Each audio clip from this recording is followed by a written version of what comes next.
PBKC is your entertainment destination for poker, table games, OTB, Paddock live events, and exceptional eats. The Paddock Restaurant is perfect for meetings, corporate functions, parties, fundraising, and more. Call 561-683-2222 extension 199 and book your next event today. The Big Game Party is back in the Paddock Restaurant on February 8th with a $45 all-you-can-eat buffet, beer bucket specials with over 140 HD TVs and 3 huge screens. This is how the big game was meant to be. For more information, go to pbkennelclub.com.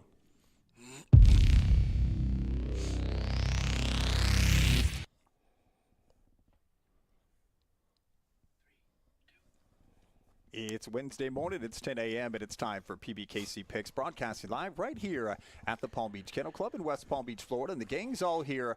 My name is Mike Jameson. Sitting to my right is the president of PBKC, Mr. Pat Bruni. How's it going, Mike? It's going very well. I'm happy to have everybody here.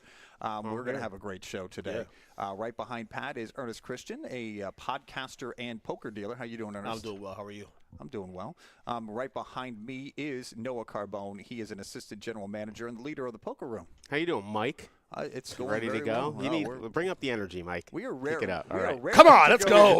Let's loosen up now. Let's go. Super Bowl week. The energy is going to be there this Sunday at the Big Game Party in the Paddock Restaurant. There's no better place to watch that big game, and we're starting to get a lot of reservations now. If you're thinking about it, get those reservations in. It's going to sell out at the Big Game Party, and that's this Sunday. It's going to start at 5 o'clock with a $45 all-you-can-eat buffet and a bucket of beer special, a bucket of beer free with $25 or more bet place day of at PBKC with the Hard Rock Bet app, which everybody's going to be doing it anyway. Why don't you come here and get a free bucket of beer, and that's the best deal in town. Everybody's going to be here, whether you really are into the teams in the Super Bowl or not. This is the place to be with 140 HD TVs, full bar, great buffet featuring some amazing items. And you're not going to want to miss the Big Game Party. For more information, go to our website, pbkennelclub.com, or call Paul at 561-683-2222, extension 199. And now let's get into some NFL news. I'm so happy to have Pat on the show to talk about some things we'd wanted to talk about in the last couple of weeks.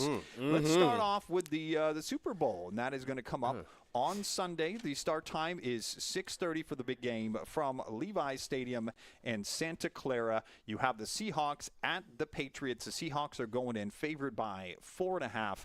How do we feel like this big game is going to play out? Mike, I'm running this place. We want to bring some excitement here. You just mentioned about the big game and all that stuff.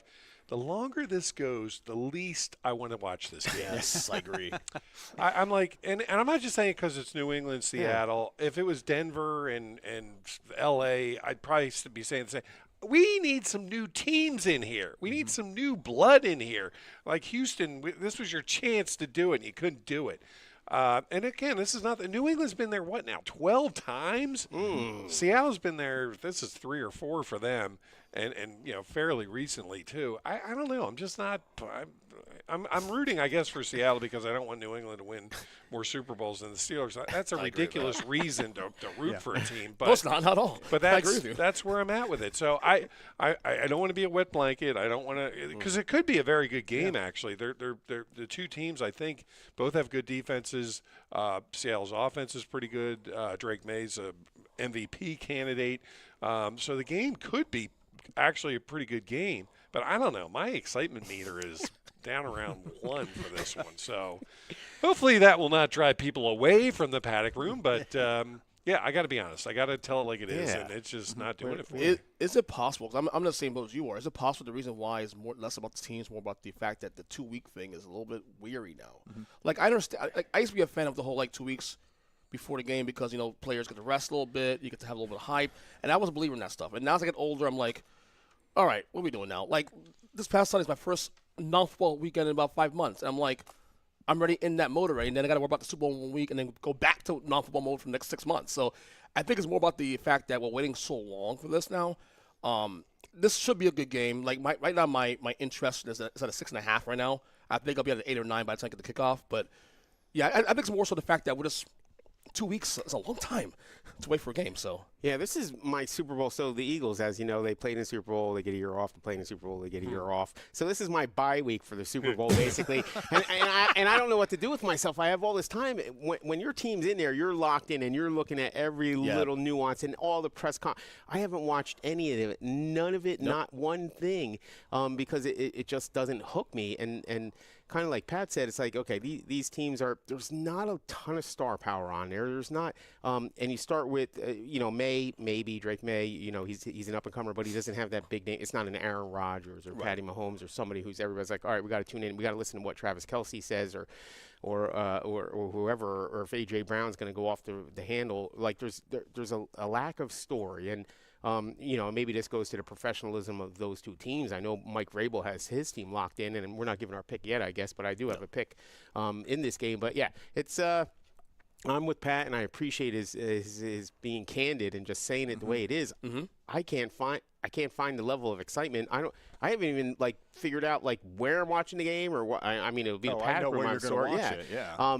But I haven't gathered the troops and be like, all right, let's get it. This is going to be great. I'm not even hearing a lot of buzz in the general public about it. It's just not a thing. So it'll be interesting. And then tack on it, and we're going to talk about this later. Olympics start the same weekend, so it's going to be quite interesting how that plays out. But maybe it's a good thing too, also, that there's no this big hype, because sometimes you get the hype, you also get the disappointment. You know what I'm saying? The biggest story I'm getting right now is Bad Bunny versus the knockoff halftime shows or whatever. Yeah. That's all I'm hearing. That's literally all I'm hearing you're absolutely correct about that. I'm the same. I'm hearing the same thing too. So yeah, when the halftime show is bringing out more news than the actual game, it's hopefully going to be an exciting game. I'm very much looking forward to it. And Pat, who do you think is going to win this game? Well, I think both defenses are pretty good. I think New England's defense is better than people think, so that gives them a chance. This is going to be a game of turnovers, I believe. I think if Sam Darnold plays, my favorite saying, within himself, and does not throw the ball all over the place and put Seattle in bad positions, I think Seattle's offense is slightly better than New England's offense. So I'm going to have the two defenses wash each other out. And then I'm going to give Seattle the advantage because of their offense. Now, Darnold, as we've seen in the past, hasn't done it this year, but in previous years seems to crumble in these super big games. So if he does not, I think, and this game basically just gets played straight up, I think Seattle should win the game. But I'm not taking anything away from New England. They certainly could win the game, and especially if Seattle turns the ball over and New England jumps on them early, then I think it's going to be tough for Seattle. So I'm taking Seattle, but this game could go either way, really. One of the patterns I think I've started really on this show since probably week 16 is looking at trends. And when I do these picks, I look at who's playing the best at this point and what's going on. And my picks have kind of stuck that way because you finally figured it out. Yes, right? but even more so now late in the year now, where you see certain teams are playing their best football week 16, 17, 18 into the playoffs as opposed to week 9, 10, 11 like the Rams were playing. The reason I picked the Seahawks to win against the Rams last week was because of the fact that, 2 weeks ago rather, was because of the fact that the trends were different. There were two even teams, but the Rams were tailing off a little bit since December. The Seahawks were just gaining steam going into the playoffs. And the same thing here. You look at Seattle. They are just on a roll right now, all the way through. New England, yes, they won 3 games in a row. However, all 3 games were kind of flawed. They played 3 banged up teams, okay? Didn't play the best football. Haven't played the best football in weeks. And I'm not trying to take it away from them because you play the game, you find a way to win. That is what it is.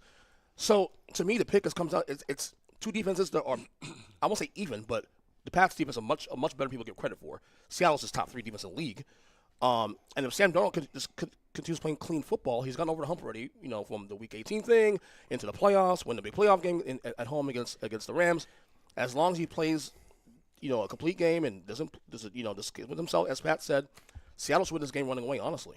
So you guys both agree with the rosters and how you match up defense. Yeah. They're very similar rosters, and Darnold's a wild card. I put May in the same category in a big game. This is his first big game, big game, obviously, and I put him in the same category. I believe the difference maker is not going to be on the field. I believe the difference maker, and the difference was made many years ago. Not God this one. Really? God's in Pittsburgh, and he has the rest of the season off. Yes. Well, so all the clergy, take this one off.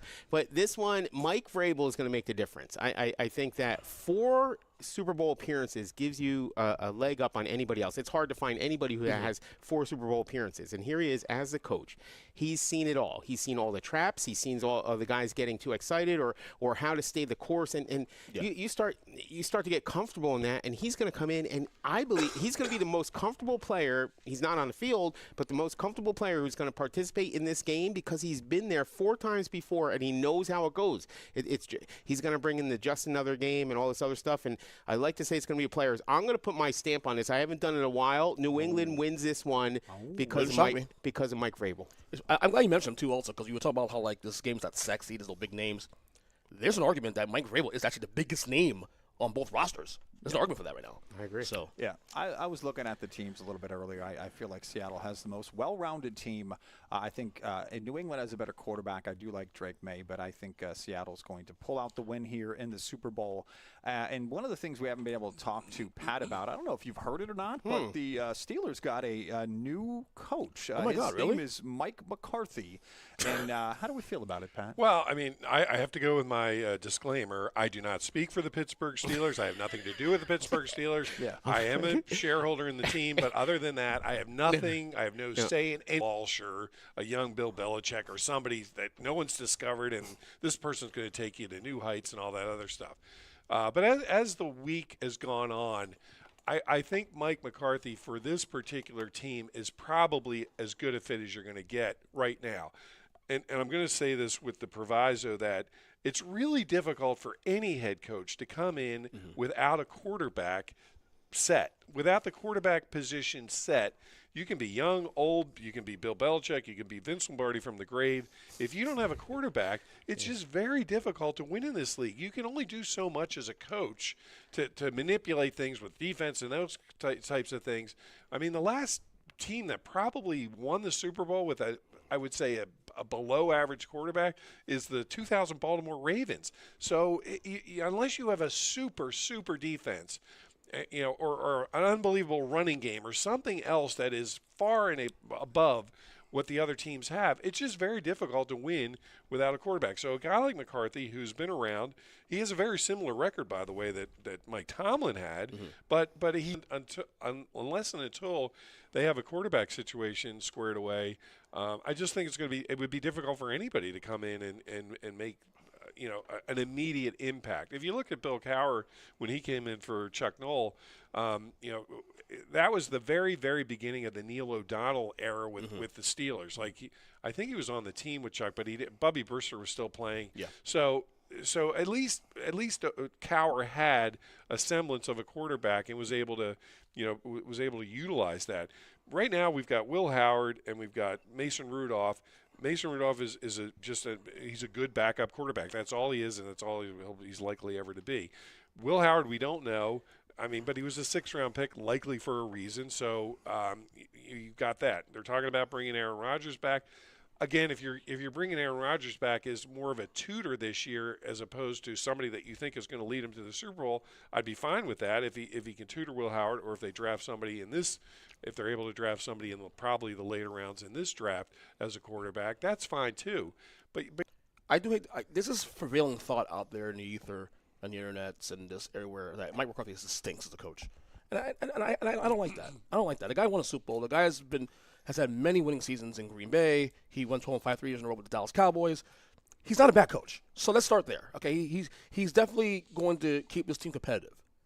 But the thing is, and Pat, I remember you saying this last year, that the reason why you were okay with the Tom thing ending at some point because of the fact that you wanted to have a direction. You wanted to go down to the studs. I agree with you. I don't think when you bring in McCarthy, you're doing that. I think you're trying to keep this team, whatever it is now, competitive to make another run for a Super Bowl run, I guess, But I think the direction should have been, in my opinion, taken to the studs. Find a young coach, because the pattern for the Steelers for the entire since he's really on the team has been whatever coach. I'm going to try to keep it in mind. All right, so this is what I look at. Mike McCarthy went into Dallas, and Dallas had a pretty arguably solid roster, and they had the roster that they believe they can make the Super Bowl for a few years.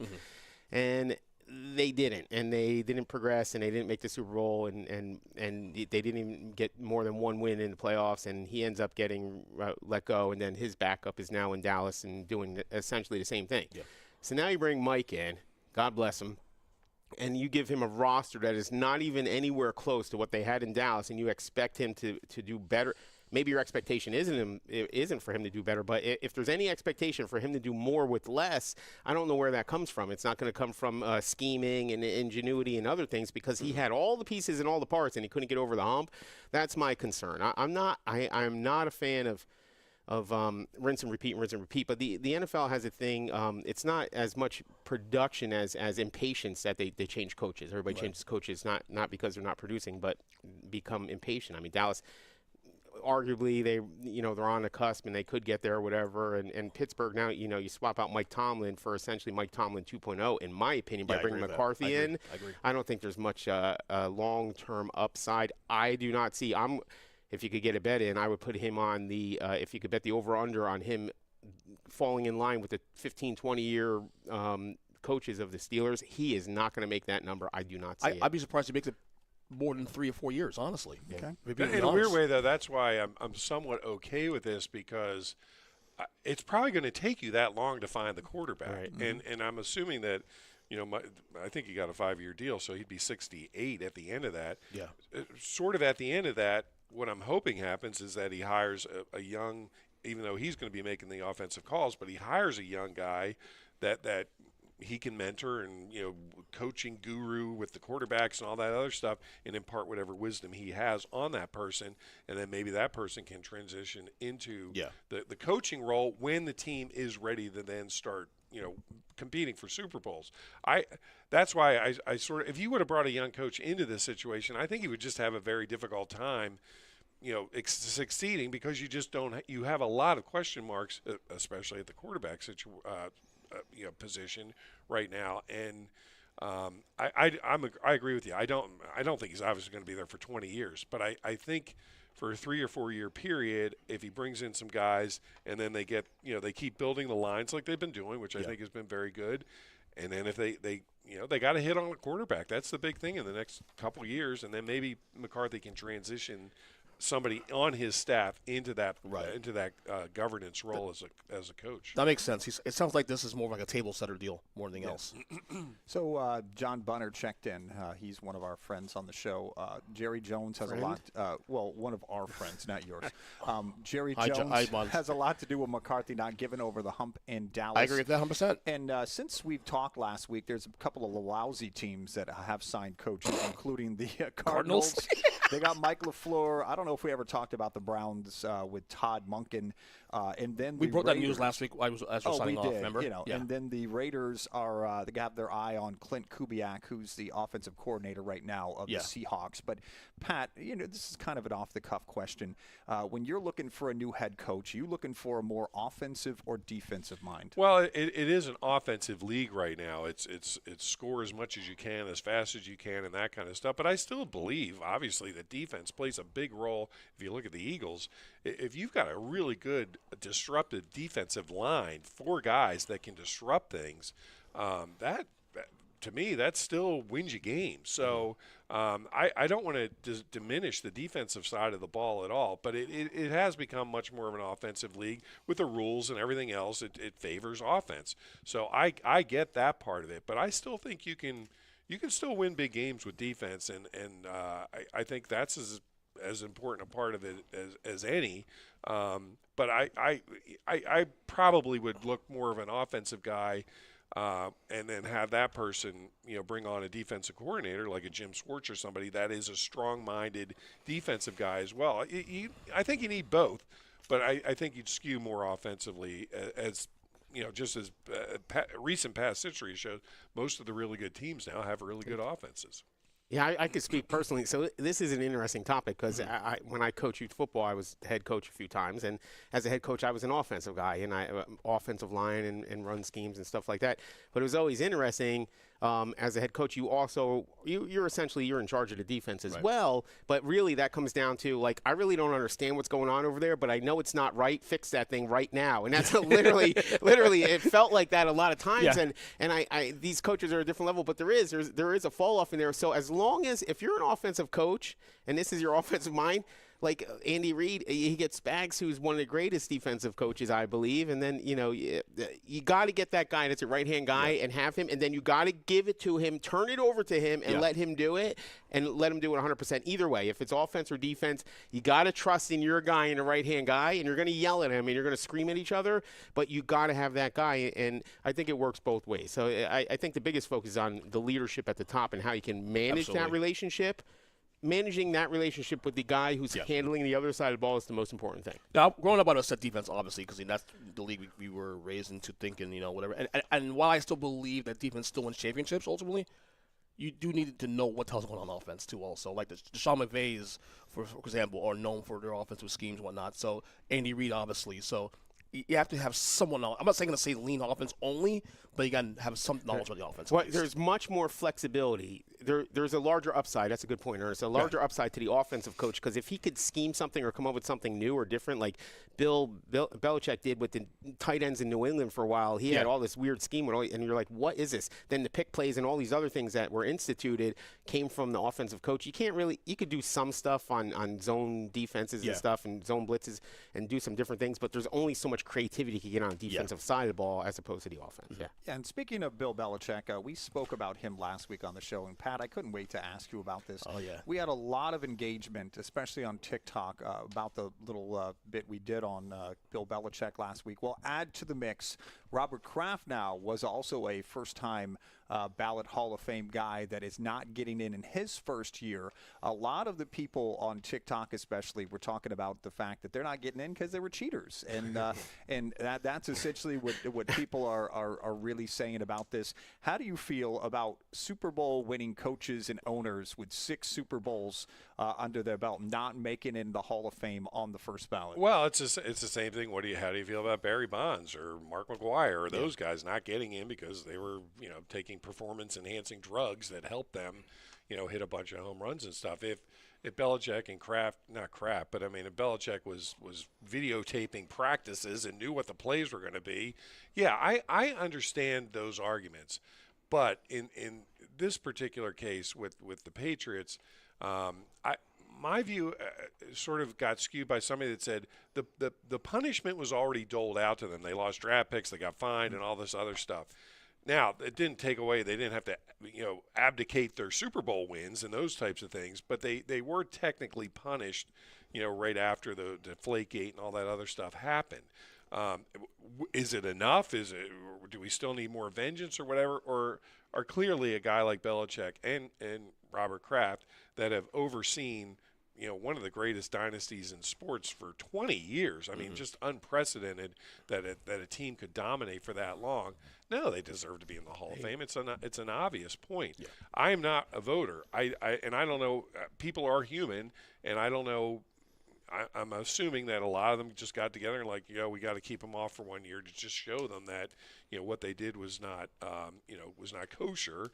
All right, I guess, but I don't know. I think when they're at this level and you clearly are Hall of Fame people, that I think people they're either going to still going to hate them and be like, oh, they're cheaters and all that other stuff.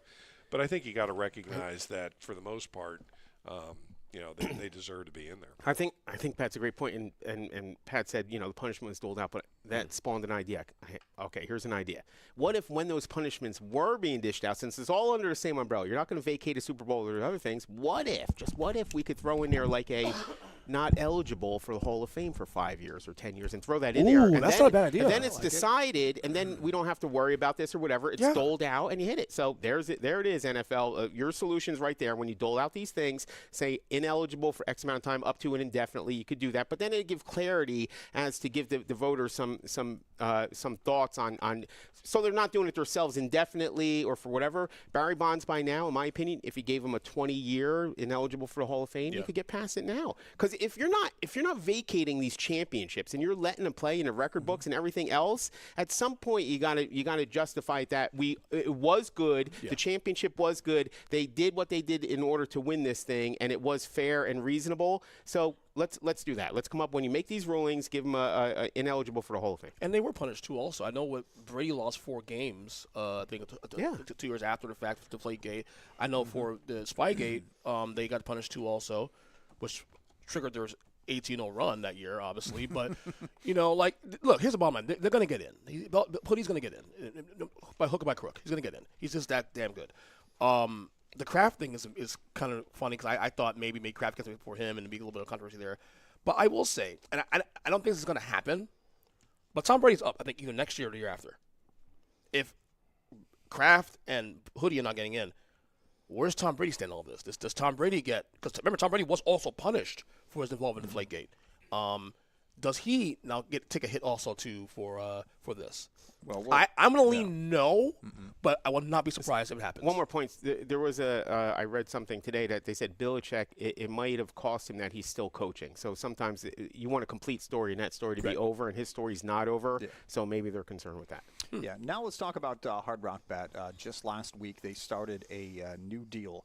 It's W winnings on your first 10 bets, and that started last Tuesday, and it goes started now. New members who sign up for a Hard Rock Bet sportsbook account and make a minimum deposit of $10.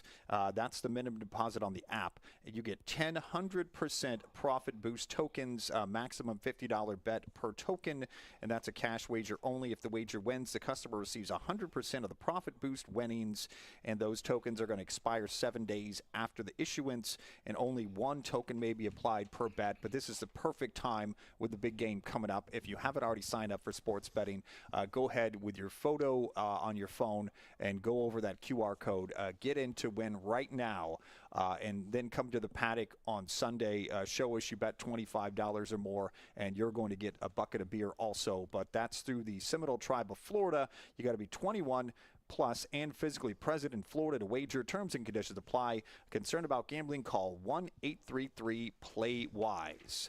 So now let's talk about something we don't get to talk about a lot on the show because we don't really have a lot of people that are into it. But the NHL right now is taking a little break because they're going to the Winter Olympics, which we're going to talk about a little bit later on the show. But I really wanted to ask Pat, how do we feel about the Cats right now? As of last week on the show, they'd won like 6 of 9.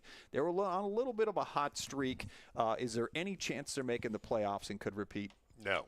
Okay. Next question. They've lost the last, I think, 3 or 4 games they played at home to some not-so-good teams, and they had leads, I think, in all those games and blew them all.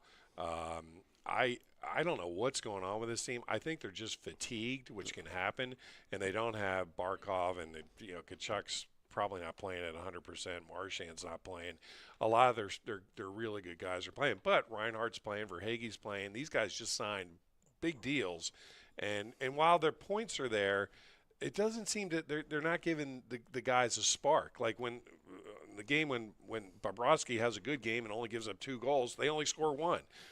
But a lot of times what's happening, they're scoring 4 goals and Bobrovsky's giving up 5. So it's quite the team effort that they're putting together, losing these games. But there's something definitely missing from this team, and I'm just assuming it's fatigue from being in the finals for the last 3 years. I guess that does catch up to you, although the Islanders and Edmonton and some other teams won 4 or 5 in a row. So I really feel it's a shame because Bobrovsky's getting older, and you're probably not going to get many more years out of him. And even though everybody's happy that they won 2, this team did have a chance to win 3 with the roster that they've assembled. It's virtually the same team that won last year. But I just don't see – I'm going to go to the game tonight. They're playing Boston, and I'm willing to bet my life they're going to get hammered. And then they got to play Tampa tomorrow before the break starts, and I'm really willing to bet that they're going to get hammered in that game. I just don't know what they do coming out of this break. The other problem that they have is the other teams in this conference are actually not bad. Like they don't have 4 or 5 teams that really, really stink. Mm-hmm. All the teams are even in the bottom are not that bad. So they not only have to jump up, I think they're 8 points behind. Correct. Whoever, Boston or whoever it is that they got to jump. But the other teams right behind them are not that, Philly and those teams are not that horrendous. So I just think it's going to be very difficult. They've got, 25, 30 games left. They're going to have to get to 95 points. They're at 59 or 60 right now. That means they're going to have to go on a real tear. Yep.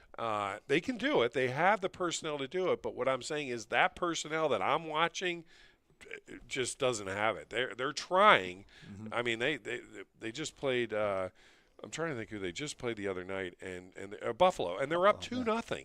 Now Buffalo's a very good team, and they've been playing good, but you're up 2-0 at home, and then they give up 5 straight goals. I mean, or the 5-1, and essentially get blown out, and that never happened in the last 3-4 years. With they got beat 9-1 by Carolina a few weeks ago. That's a 2-time defending Stanley Cup champion getting hammered 9-1.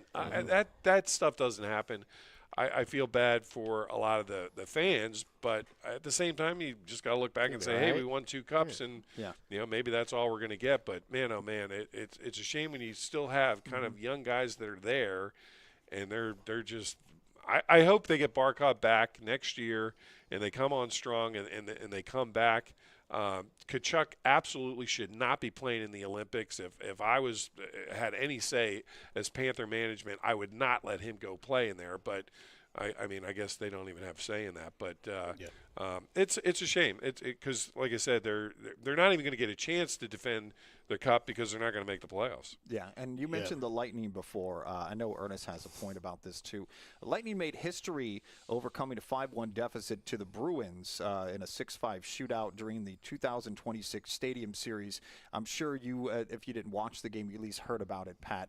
Why was that Tampa game so much better than our Winter Classic? Well, it was a legitimately good game. They didn't lose to the last place New York Rangers like the Panthers did. At least you could in a stadium like that. If you have a better sightline chance depending on where you're sitting. I know my brother Chris went to the game. Did they fire cannons when they scored a goal? I think they might have. But that game was actually the one dude, Hagel, I think, scored 11 seconds into the game for Tampa, and you're like, oh my gosh! And then Boston ran off 5 straight goals. I quit watching it for a while, and then I came back when it was like 5-3, and I'm like, well, and then it's 5-5, and then they win it in the shootout. So it actually was a really good game. But Tampa's on a different level right now. The Avs are coming back to earth a little bit. Tampa's absolutely the best team in the league right now. I think they've gone something ridiculous, 21-2-1 over the last 25 You better Colorado? Games. So Colorado's so far ahead of everybody. Yeah. They still have the best record, but Colorado's something like 4-7-1 their last 12 games. So they're not playing at this level that the Lightning are. And remember, the Lightning started out very bad this year. They were like 1-7 or something. Well, this is what a championship team does. They turn it on when they need to. They don't go into the fetal position and just go out meekly. So that's what again, because they're 2 teams that are in Florida, and we're always looking at them like they're the big brother. Well, the big brother's erupting again this year, and I wouldn't be surprised if they win the Stanley Cup. Like you see it in the NBA, you see it in the NHL. It is, people forget they went back-to-back. Yes, they've gone to the Cup 3 years in a row. It is tough to continue doing that year after year without bodies being able to survive. And this is what it is. To me, it is fatigue. They're already banged up coming into the year. They lost bodies during the season. Now they're 8 points back of 8th place. If you had asked me last week, Wednesday, when we did the show, when they were 2 points back at 8th spot, do they get in the playoffs? I would say yeah, because 2 points back, figure it out, go on a nice little run, just get in. I don't care about the seedings, get in. Now you're 8 points back. You have 5 teams between where they're at and the 8th spot. And as you said, Pat, the teams also in that little squishy middle are pretty good. So now they do have technically one of the easiest schedules for the last 30 games. Right. What does that matter anymore? They're losing bad teams, though. They've been playing bad teams, and they've been losing. So what does that matter anymore at this point? So right now, I don't want to say it, but we're now in February, 2 months from the playoffs. I'm leaning no at this point. Yeah, my story in this is normalized goalie fights. They get in there and they're getting blown out, and then the goalies start fighting, and then all of a sudden we have a game. And I always wondered, okay, hockey has fights. Why do other sports not normalize fights? I wonder why the NFL why don't the quarterbacks go out there and start throwing down? It's always interesting to me how that became normalized. And I would love to study the history of it. It's like, okay, they're going to fight, and we'll just give them a little penalty, and everything's fine, and we're good, and it became a normal part of the game. It used to be in the NBA, though. Absolutely amazing to me. The adrenaline's high and the tensions are high. It makes for TV. It's a big story. I mean, it's exciting. Imagine if you had 2 guys throwing down at the Super Bowl this weekend. It would definitely make the news. But normalized goalie fights for sure. Maybe the coaches should fight at the Super Bowl. I Wouldn't think that that's be a fun? great idea. Vrabel will we kill go. him. Yeah. Don't do Yeah, that. Vrabel- I'll take Vrabel will Vrabel. kill Then him. you'd have to Are you hire kidding a me? coach. You'd have to hire an enforcer coach like Mike McDaniel. You can't have him as your head coach. He would get absolutely pummeled by Mike Vrabel. Yeah, for sure. Now we're going to move on and talk about a little bit of National Basketball Association. They're about to go into their All-Star break. And what they're doing for the All-Star game this year, they're going to break from the tradition of East versus West, and they're going to feature a 3-team round-robin tournament, and those teams just came out yesterday. Pat's already asleep. I know what this means. The 3 teams, 2 teams of USA players, the USA Stars and the Stripes, and 1 international team, Team World, which is I'm an American, but I'm going for Team World in this. I got to be honest. Team World might actually win because I already told you. You look at the 5 best players in the NBA. It could be argued that they're not American born. Yep. So there it is there. Like for me personally, look, I give Adam Silver credit for this. He's trying new things. Yeah. He's trying to see what can work because of the ratings, this and that. The reality is you can't fix this problem. The problem is the players don't care. Okay. No. They shoot up, 3-point shots from half court regularly in the games. I'm not asking you to play like you're playing game number 81, in the season, but show some. Like, look at the 1992 All-Star game, for example. It was still loosey-goosey, but there was still some seriousness to it. You know what I'm saying? The games today in the last 10 years, I watched it in 10 years. Because it's a joke. You got to play. It's a joke. In any game of competition, you got to play for something. And I learned this early on as a kid. We would play poker in the kitchen table, and we wouldn't play for anything, okay? And when you don't play for anything, people were shoving their chips, and it didn't matter. Nobody cared, and they weren't paying attention. So then there was a penalty inflicted, and at some point, whoever got knocked out first had to eat a dog biscuit. We won't get into that, okay? So, but you have to have either a penalty or a reward for these things. So what if, East-West, home court advantage or something. Put something on there for everybody, and they will play their butts off in order for that. Just put something out there. Something. It can't be this thing. The money's out there. What else do you need? Money. That money is terrible. For them, yes. But stop I mean, it's stop, ridiculous. Let's stop. But like the Pro Bowl. Can that thing we like didn't even talk about that? That was just we can't. No, even, it's I don't why even bother know. playing it, dude? What are we doing? I think they should get rid of, except for baseball. They should get rid of all the. I other totally ones. agree with you, 100%, Pat. 100% agree with you on that. No one watches them. Yeah, shout out to George Pickens, who was the offensive MVP of the Pro Bowl. Was he really? Yeah, he was. And Winfield was the defensive MVP. We didn't even talk about it because there was no. Pickens I didn't even know it was on. I thought. Neither did I. I got text alerts last night. Jalen Hurts was, I don't know, he was a starting quarterback or something. I didn't watch. All the exciting things are on Tuesday nights, obviously. They were throwing balls through hoops and stuff. I don't even know. I thought the Pro Bowl was on anymore. Sundays, though. Now it's on Tuesdays now? Yeah. Is it even on? Is it on the beach still? Like, what is going on? I don't know if it was televised, to be honest with you. But the tournament that we're going to see is two teams are going to play 12-minute games. The two teams with the best records or point differential tiebreakers advance to the championship. The only exciting thing to me about this game is they're doing a world team.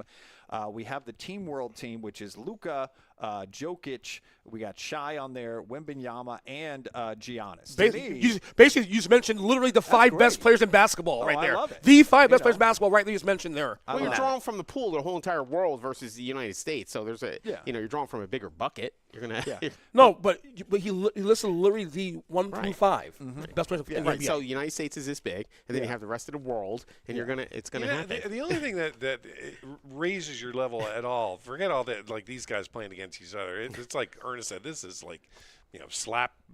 You know what I'm saying. It's not that. If you want to have an interesting thing, sort of do what the NHL tried to do with the World thing last year. Let's have the USA play Russia in basketball. Let's have them play China in basketball in a 3-team thing and see what happens. That's the only thing in real basketball, none of this stuff.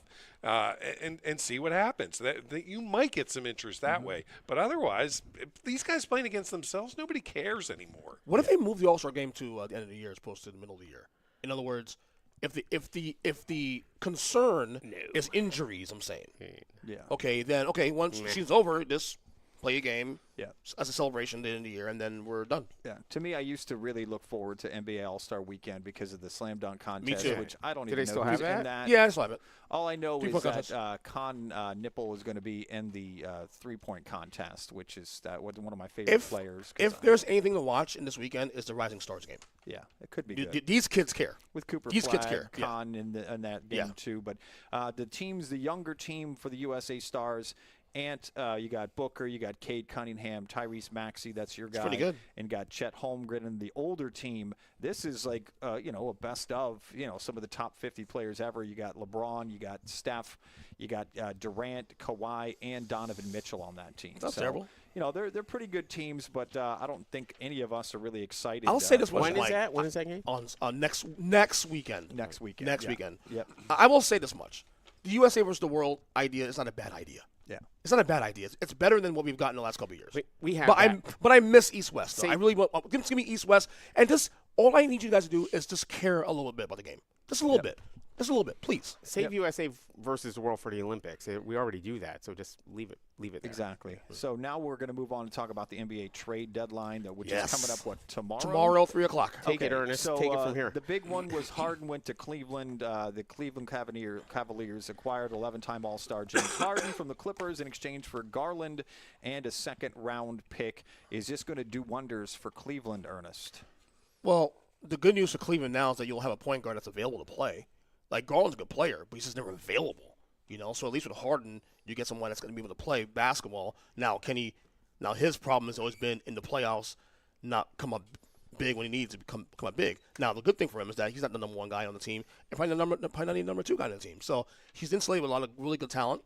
I told our producer Jake, Cleveland started off slow, but I told you guys, wait till February, they'll start turning it on, and they're playing better basketball now. Don't be surprised if they're the top 3 seed in the East when it's all said and done this year.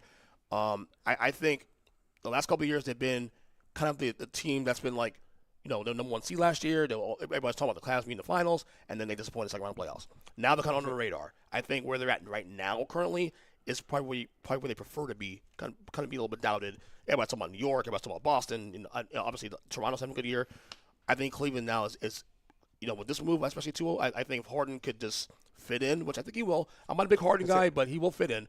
I think the Cavs could be very dangerous in playoffs. Isn't Harden like a serial partier? Isn't he known? He wasn't is. he? Okay, But Cleveland, what do in Cleveland? That's my.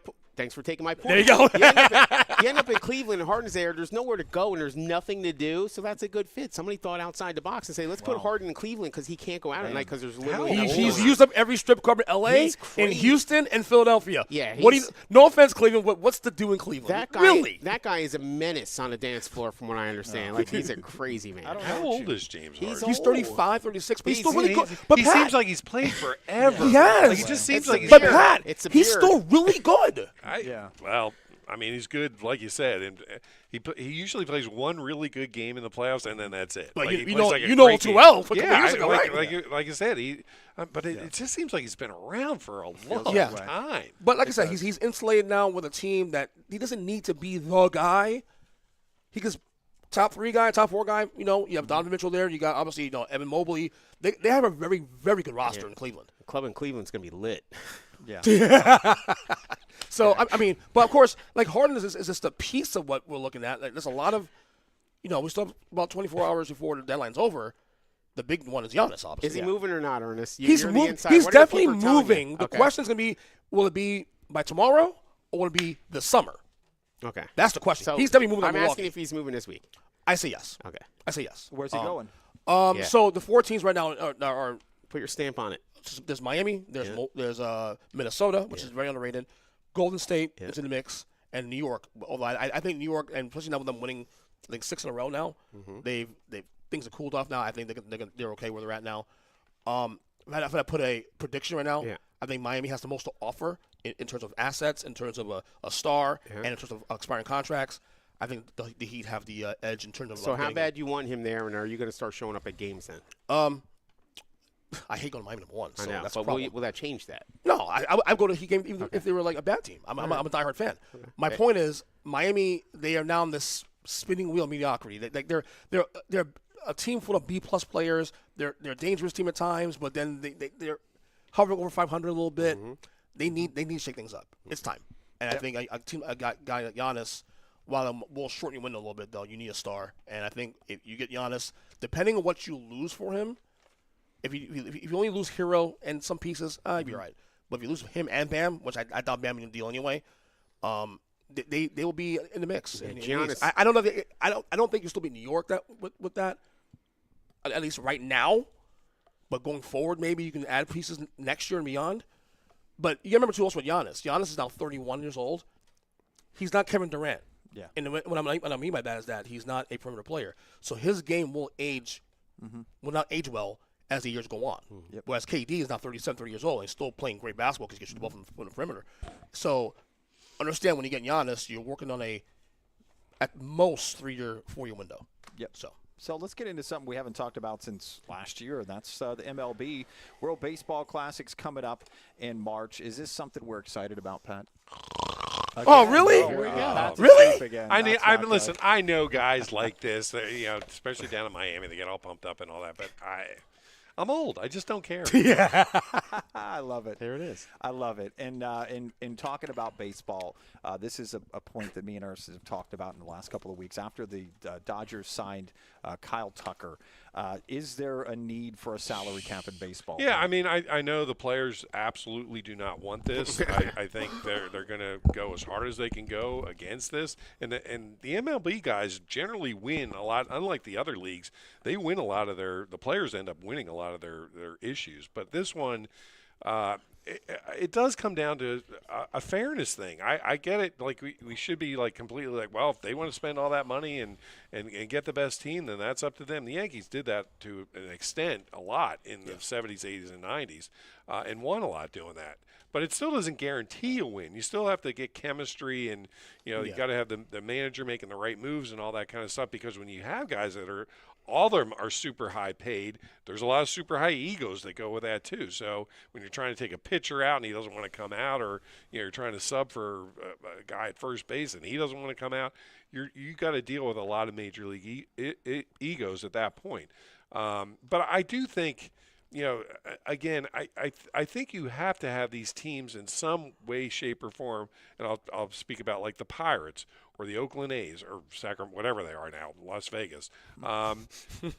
Those teams make enough money basically not doing anything. They don't need to do anything, and they're going to get a chunk of money because that's the way it's set up. You got to incentivize them in some way to try to field a team that is going to be competitive, I think, for the best, for the overall good of the league, rather than just have the Dodgers, Yankees, Phillies, whoever it's going to be that's going to spend Boston a ton of money. These other teams, there just has to be a way to make them feel like they can be more competitive. Maybe a salary cap's the way to do that. Yeah, I'm big on capitalism. I think everybody should be able to make as much money as they can. But, you do need checks and balances in order to keep the game competitive. So get creative. Think outside the box. Think of some kind of compensation. So if you bring a guy up, right, and you draft him, you pick him up, and he's your guy. And then all of a sudden he's a star. And then the Yankees, for lack of a better term, they pilfer him and they take him, with this crazy salary or whatever. He's talking about Skeens right now. Yeah, maybe give some kind of compensation. Maybe put some value on some of these things with additional picks or something. There's got to be something to incentivize that to keep the checks and balances, and it doesn't have to be the money, but get creative with it and give some of these teams that are bad some resources. The NFL kind of does it with their free agency. A guy goes and unrestricted. Well, I don't know exactly how it works, but you could get a compensatory pick where you get a fourth. I don't think Major League Baseball does that. So if you have your best player on their team and he's going over jumping ship to go over to somebody else to make all this money, you could put a penalty in there and make it say like. No, I think that might work better if you actually, like if the Yankees had to give up, like if you designate Paul Skeens and say we're going to call him a tier 1 guy. So if you're going to poach him and for or whatever you're going to call it, you're going to offer him a tremendous amount of money. So now we got to classify some guys on the Yankees as tier 1 or tier 2 guys. And Pittsburgh, you get to pick 2 of them. You get to pick instead of just drafting guys, because all they're going to do is they like the Pirates generally draft guys, and when they get to be really good, they get rid of them at that point. So maybe for the fans that say, all right, you guys get to pick 2 of the guys on the Yankees roster right now. There you go. And they go to play so for you. now we have real-time solutions. We're fixing problems on the go here. That's so here's twice. what you do, That's Pat. you twice today This now. is what we do. Let's go. This is what Pat and I do. We come up with great ideas. right. Oh, Wait, my that's God. Wait, Oh, so no. you take Did you it, start it now? you take it to the next step. Pat hit it right on. You categorize your players, and you classify who you want to protect at different levels. And then when these transactions happen, you could take those guys.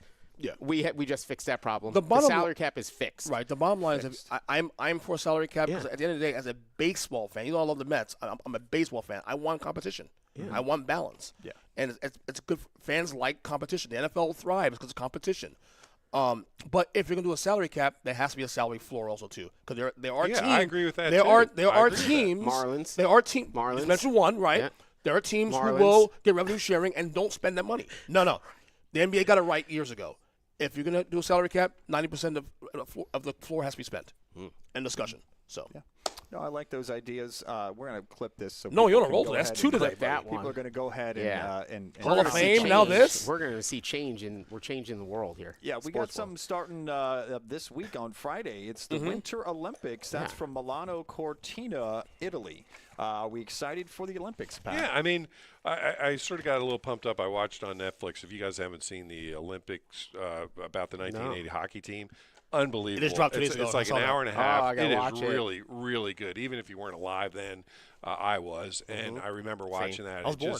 It's just so cool to hear these guys now, my age, talking about, and they watch a lot of the stuff, and then they react to what's happening, during, and they tell you like, oh, this guy did this during the game, and that's why I was able to score the goal, and all this like insightful stuff, plus a lot of film that I've never seen before, like ice level film of those games that I'm like, where has this film been? Like, it was really, really cool. Well done, whoever did that. So that got me a little pumped up. I have no idea how the U.S. hockey team's going to be this year. I know it's not the same because it's all pros now, but there's always somebody that pops up, either skating or skiing or something that you've never heard of, and all of a sudden they become essentially like an overnight star that you know forever. But I will say this: I don't know what Lindsey Vonn is thinking. She's got a torn ACL, and she's going to get out there again.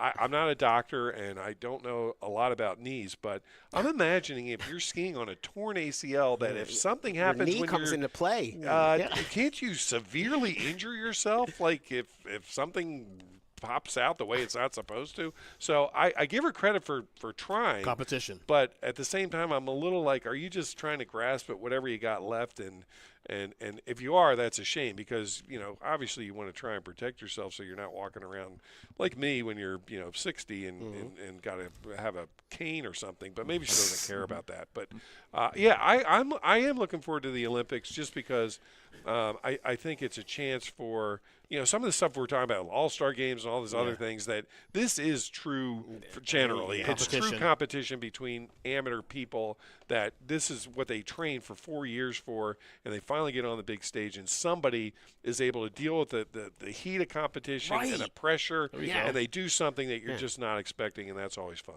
Yeah, I like Pat touched on, like, they wait 4 years for this, and this is what makes it special. And everything's on the line. The whole thing, it's unlike these all-star games and everything that doesn't interest you.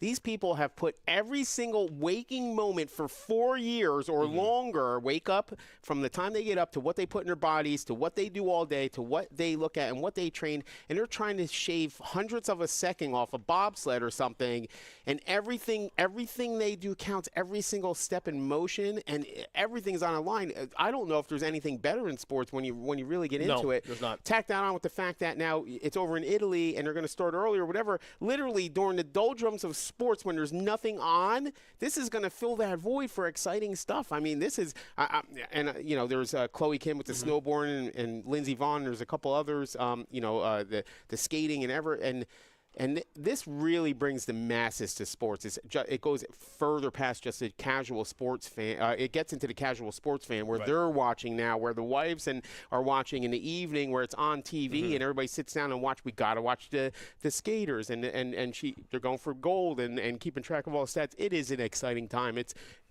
4 years is what makes it special. Yeah, and for both Olympics too, both the winter and the regular ones as well too.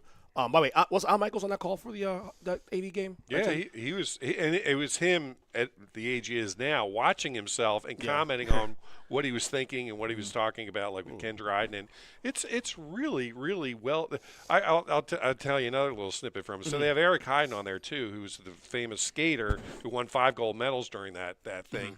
And he said he had his days off were when hockey was on, so he was going to all the hockey games. And he's just like, he couldn't believe it. The first game against Sweden, they showed it. There's nobody in the arena, nobody. He's like, they had like, it was a quarter full, and the players are just like, it was bizarre because it was so quiet, and we thought we'd have some people there, and nobody expected anything of us. So they thought Sweden was going to kill them, right? And they ended up scoring with like 15 seconds to go to tie that game, which was huge because they wouldn't have made it into the medal round if they didn't. But the funny thing about Heiden was he's like, and again, I never saw this video of it. The ice skating rink where he did all the distance skating was in front of Lake Placid High School. So the high school is right there, and the rink, like, I guess they just like iced over the track and the running track. And he's just like, so there's people like up in the high school like watching this, like him skate. And I'm like, this is like bizarre. You would never have this anymore. And by the way, the Russians, they house them in a prison in Lake Placid, like that. They put them in the prison of like, that's what their dorm room was. Well, now I don't watch it tonight. Now we're not even. We are not sponsored by Netflix, but I'm tuning in. It was awesome. It was really good. And to add to that too, also Netflix in general has been running the gamut with some phenomenal documentaries lately too. Sports. Yeah. By the way, you'll be crying at the end. They have like Jim Craig who lost his mom, and him talking about his dad, and a bunch of these guys were going through, like, their parents had cancer, and they're coming to. They didn't expect them to show up, and they're up in the stand, and again they showed them, and you never saw that before. And then the stuff with Herb Brooks too is really, really good. Apparently he had no relationship with them at all, none. Like, he purposely made himself be the bad guy so that they would hate him and focus more on their hate for him and take away their nerves against playing these other teams. And they all were just like, we really wish we just had more of a relationship with him, because he just so isolated himself to have them focus on being the best team they could be. It was really, like I said, it was really cool. Is it one documentary, or is it like different parts? No, I think it's just one. It was like an hour. It's like an hour and a half. And then after that, you could tune into the one where the people moved into the mall for 5 years and nobody noticed. Yeah. That's it. You're watching PBKC Picks, soon to be brought to you by Netflix. Yes. Right here. At hey, look! They bought the Ringer. Bill Simmons on there now for Sunday, so you might as well.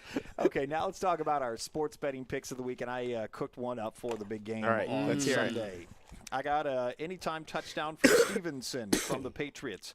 I got a Jigba for over 6.5 catches. We got Darnold over 231.5 yards. Seahawks win, and Diggs over 45.5 receiving yards. And that right now, $25 are going to get you $350. But I guarantee you, with bonuses that I'm going to probably get on that day, that's going to turn over $400 right there. Anything you guys got? Who's the running back for Seattle? Ken Walker. Okay, there's a bet for him, 22.5. Receiving yards. I would think he's going to get more than that. Don't you think Darnold's going to be dropping off to him? That's one. Thanks for the lead. There's another bet. Anybody but a quarterback. Or no, the bet is somebody is going to throw a pass 2.5 besides the quarterback. So I saw that. So basically a wide receiver, somebody punter. I'm like, 2.5 seems a lot. That I don't know. Or wait, 2.5 passes or yards? Yes, other than a quarterback. 2.5. Somebody other than a quarterback, it's 2.5. More than 2 times? Yes, that's not seems happening. So that's the form on the under.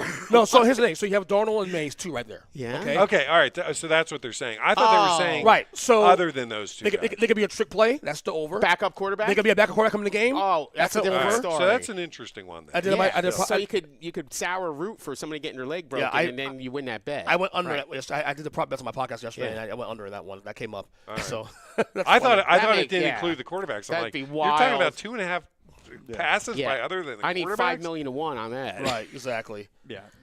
Thanks for the lead, though. Thanks for the lead, though, Pat, on the Ken Walker thing. I might add that to my my parlay. Yeah, 22.5 yards, Pat. I'm like, might as well. I think he's going to get more than that. 2 screenplays, and Darnold's going to be under pressure. He's going to be dumping it off. Absolutely. Yeah. There's a lot of juicy picks in this. So one, I have a five bet parlay here too, also for the big game as well.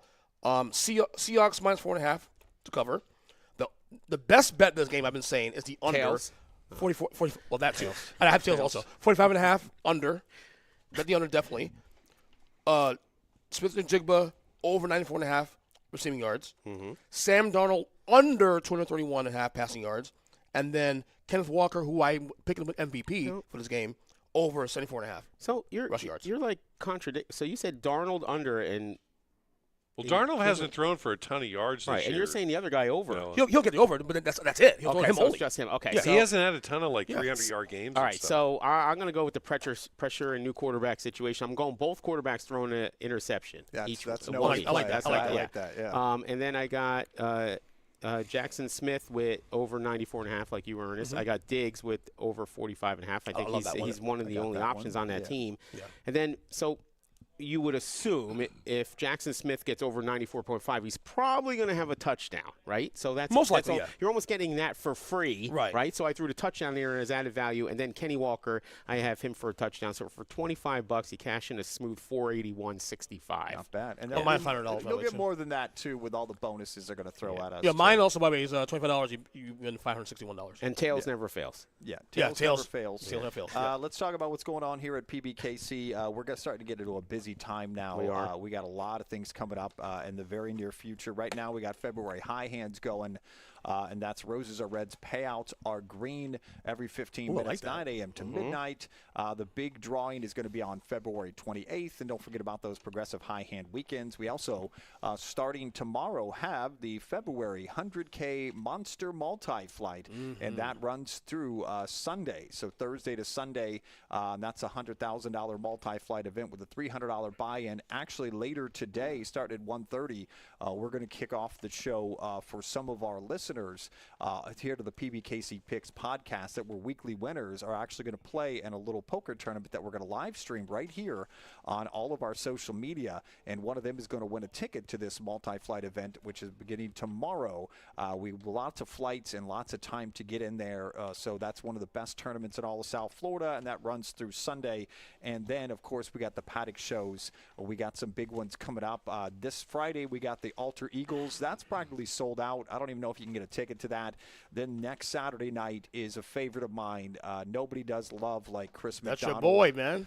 He's amazing. He's going to be here on the night of Valentine's Day. It's a one-stop shop, folks. Surprise that special someone in your life with tickets to that dinner and a show. And then Ticket to the Moon. The ELO tribute is going to be February 20th. And don't forget about the big game party in the paddock. That is this Sunday, $45 all-you-could-eat buffet. And you can't beat that with 140 HD TVs. We're going to show you all the action, and you're going to get a beer bucket special if you bet $25 or more. Place the day of right here at PBKC. It's the big game in the paddock on Sunday. And Pat, what are we looking forward to this week? Well, I mean, obviously you got the Super Bowl, you got the Olympics, so there's a lot happening. But my final thing is, and I'm going to go to golf at some point here. Scotty Scheffler wins the American Express thing at PGA West, which used to be kind of a skits and giggles, for lack of a better term. I like it. Event. But he won it. I think he won it by like 6 or 7 shots, like dominated. His first event of the year, comes out of the gates. I'm going to predict right now, one of my hot takes for this year, Scotty Scheffler, assuming he doesn't get injured, wins 3 or 4 of the majors. Wow. I like that. I don't hate that at all. He is that dominant. Yeah. And last year he was hurt in the beginning of the year. He cut himself, cutting a cake or something ridiculous. He's over that. The venues for this year, I think, all fit his eye really well. And I think if he continues the way he's going, I think he's going to just dominate this year and win 3 out of the 4. Can I argue Scheffler last year probably top 5 most impactful sports person in all sports? Because since the Masters last year, he was just dominating. Every time I turn around, we cover on the show. It's Scheffler wins an event here, wins a major here, and an event here. Yeah. He was. It's very Tiger Woods-like. It really is. Yes, it is. It really is. It really is. Well, obviously, Super Bowl's around the corner, obviously, and all that stuff. But tomorrow, trend deadline. Looking forward to what tilts the league. Where Giannis goes, where Ja might go, and some of the little missing pieces teams are looking forward to. add to their possible finals run. So to me, it's a trend deadline tomorrow. Yeah, I mean Sunday, it's the second Sunday in February. I mean it's a big weekend. The weather's cool, or first Sunday, weather's cooling off and everything's nice. I'm going to be tuning in and honed in at 6:30 p.m. for curling on the Olympics. I'm going to be looking for that and tuned in for curling. Yeah, that's what I'm excited about, too. But we're going to be covering all of that and other topics like golf in the future on this We'll show. be back Can't on wait. golf. Can't wait to talk I'm gonna about study that. up. Good luck to everybody who's wagering on the big game or coming out to the paddock on Sunday. And we're going to see you for the big game party. And we're going to see you in a little while for that live stream poker That'll be tournament good. starting at 1:30. Have a great week, everybody. Take care.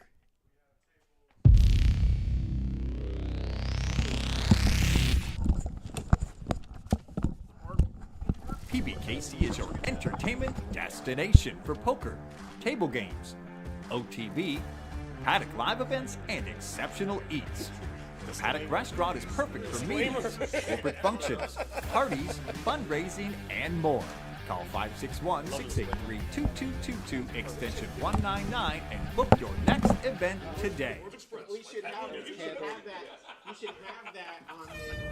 The Big Game Party is back in the Paddock Restaurant on February 8th with a $45 all-you-can-eat buffet, beer bucket specials with over 140 HD TVs and 3 huge screens. This is how the big game was meant to be. For more information, go to pbkennelclub.com.